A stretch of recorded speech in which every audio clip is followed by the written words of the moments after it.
ఇంకా అన్ని గిఫ్ట్స్ ఇచ్చేసినాక ఇలా ఒక ప్లేస్ దగ్గరకు వచ్చి అయితే కేక్ కటింగ్ అనమాట. నైట్ 12 కి మంచిగా సర్ప్రైజ్ ఇచ్చి కేక్ కటింగ్ చేపిద్దాం అనుకున్నా. కానీ మా బావ ఏమన్నాడంటే 12 కి లేసి కేక్ కటింగ్ అవంతా అవసరం లేదు, నువ్వు పోయి ఫస్ట్ పడుకో అండ్ డ్రెస్ తీసుకో అని చెప్పిండు. అందుకే ఇంకా నేను కేక్ కటింగ్ చేయలేదు. కానీ ప్రతి ఇయర్ 12 కి కేక్ కటింగ్ చేస్తాము, బట్ ఈ ఇయర్ అయితే చేయలే. కానీ ఏముంది, సైప్రసన్ నాకైతే ఇలా మంచిగా సర్ప్రైజ్ అండ్ సెలబ్రేట్ చేసింది కదా.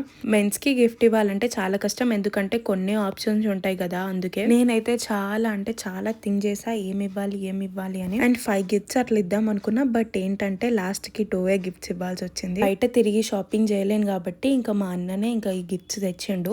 అది కూడా స్విగ్గీలో ఆర్డర్ చేసిండు అప్పటిదప్పుడే. ఫస్ట్ గిఫ్ట్ అయితే మా బావ గెస్ట్ చేసేసిండు, పర్ఫ్యూమ్ అని. ఈ గిఫ్ట్ అయితే అస్సలు ఎక్స్పెక్ట్ చేయడు. మా బావ రోజు జిమ్ కి వెళ్తాడు, సో ప్రోటీన్ పౌడర్ అయితే గిఫ్ట్ చేశాను. ఎట్లా రియాక్ట్ అవుతాడో ఏంటో అనుకున్నా, బట్ నచ్చింది మా బావకి. ఏదున్నా యూజ్ అవ్వేటివే ఇవ్వాలనుకున్నా, సో ఇంకా ప్రోటీన్ పౌడర్ ఇచ్చేసి